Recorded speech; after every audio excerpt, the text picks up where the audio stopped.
வணக்கம் and welcome to kitchen lovers. இன்றைக்கி நம்ம கிச்சனில் 10 நிமிஷத்தில் செய்யக்கூடிய ஒரு இன்ஸ்டண்ட்டான ஸ்நாக்ஸ் ரெசிபி தாங்க செய்ய போகிறோம். ரொம்ப கம்மியான பொருட்களை வச்சு இந்த ரெசிபியை ரொம்ப டேஸ்டியாக செஞ்சிடலாம். இது ரொம்பவே குயிக்காக செய்யக்கூடிய ஒரு ஈஸியான ரெசிபி. இதை எப்படி செய்கிறதுன்னு பார்க்குறதுக்கு முன்னாடி நீங்கள் இன்னும் நம்ம சேனலை சப்ஸ்கிரைப் பண்ணலைன்னா கண்டிப்பாக சப்ஸ்கிரைப் பண்ணிக்கோங்க. நீங்கள் பண்ணுற ஒவ்வொரு சப்ஸ்கிரைபும் எனக்கு ஒரு மோட்டிவேஷனாக இருக்கும். வாங்க இப்போ ப்ரிப்பரேஷனை பார்ப்போம். ஒரு மிக்சிங் பவுலில் ஒரு முட்டையை உடைச்சி சேர்த்துக்குவோம்.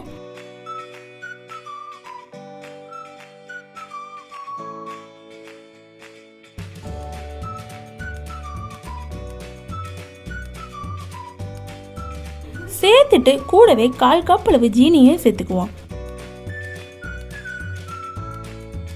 இதில் இப்போ 1 பிஞ்ச் அளவு உப்பு சேர்த்துட்டு ஜீனி முட்டையில் நல்லா கரையிற மாதிரி நல்லா மிக்ஸ் பண்ணி விட்டுடுவோம். உங்களுக்கு முட்டை பிடிக்காதுன்னா முட்டைக்கு பதிலாக 1/4 கப் அளவு பால் சேர்த்துட்டு கூடவே 2 ஸ்பூன் அளவு மைதா சேர்த்து மைதா பாலில் நல்லா கட்டி எதுவும் இல்லாத மாதிரி கரைச்சிட்டு அதுக்கப்புறமா ஜீனி சேர்த்து நல்லா மிக்ஸ் பண்ணிக்கோங்க.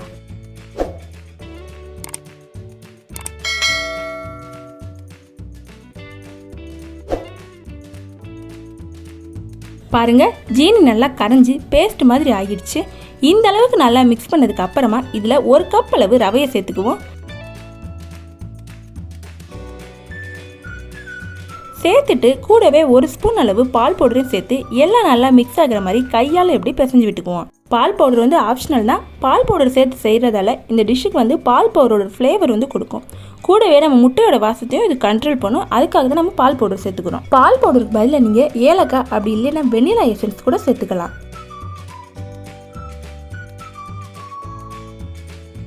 ரவை சேர்த்து மிக்ஸ் பண்ணும்போது உங்களுக்கு கொஞ்சம் லிக்யூடாக கையில் ஒட்டுற மாதிரி இருந்துச்சுன்னா எக்ஸ்ட்ராவாக 2 ஸ்பூன் அளவு ரவை சேர்த்து பிசைஞ்சுக்கோங்க. பாருங்கள், நல்லா பிசைஞ்சாச்சு.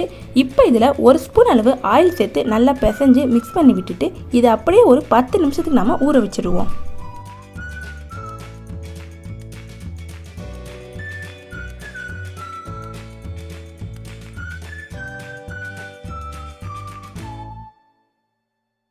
பாருங்க, ரவை நல்லா ஊறி வந்துருச்சு.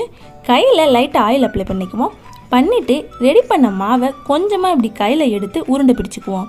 இப்போ இதை இப்படி உள்ளங்கையில் வச்சு லைட்டாக ப்ரெஸ் கொடுத்துட்டு இந்த ஷேப்பில் நம்ம ரெடி பண்ணிக்குவோம். இதே மாதிரி எல்லா மாவையும் நம்ம பிசைஞ்சு உருட்டி ரெடி பண்ணிக்குவோம்.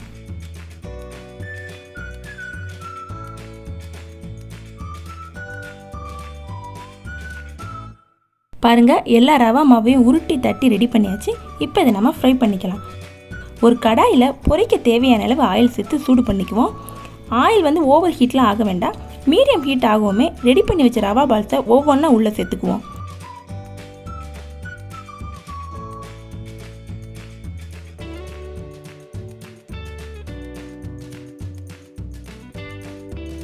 சேர்த்தாச்சு. இப்போ இதை நல்லா கோல்டன் ப்ரௌன் ஆகிற வரைக்கும் ஃப்ரை பண்ணிக்குவோம். நல்லா ஃப்ரை ஆகுமே திருப்பி விட்டு இன்னொரு பக்கத்தையும் நல்லா ஃப்ரை பண்ணி எடுத்துக்குவோம்.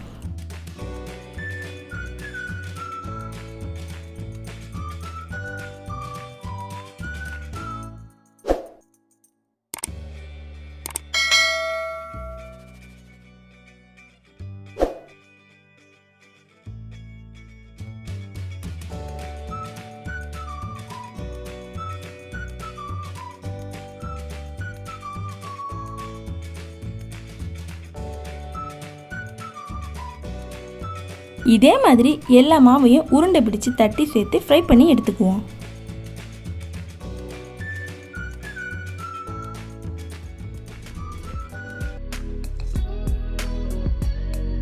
அவ்வளோதாங்க, ஈவினிங் ஸ்நாக்ஸுக்கு டேஸ்டியான ஸ்வீட்டான ரவா ரெசிபி ரெடி. இது வெளிப்பக்கம் நல்லா கிறிஸ்பியாக உள்ள நல்லா சாஃப்டாக சூப்பரான டேஸ்ட்டில் இருக்கும். ரவை, முட்டை, சுகர்னு சிம்பிளான 3 இன்க்ரீடியன்ட் இருந்தால் போதும் இந்த ரவா ஸ்நாக்ஸை செய்கிறதுக்கு. நீங்களும் இதை ட்ரை பண்ணி பார்த்துட்டு டேஸ்ட் எப்படி இருந்துச்சுன்னு கமெண்ட்டில் சொல்லுங்கள். இந்த மாதிரி சூப்பரான வீடியோஸ்லாம் நீங்கள் மிஸ் பண்ணாமல் பார்க்கணுன்னா நம்ம கிச்சன் லவர்ஸ் சேனலை சப்ஸ்கிரைப் பண்ணிவிட்டு அந்த பெல் ஐக்கானே ஆனில் வச்சுக்கோங்க. இந்த வீடியோ உங்களுக்கு பிடிச்சிருந்துச்சுன்னா மறக்காமல் ஒரு லைக்கை கொடுத்துட்டு உங்கள் ஃப்ரெண்ட்ஸ் அண்ட் ஃபேமிலியோட ஷேர் பண்ணுங்கள். இன்னொரு சூப்பரான வீடியோவில் பார்ப்போம். தேங்க்யூ.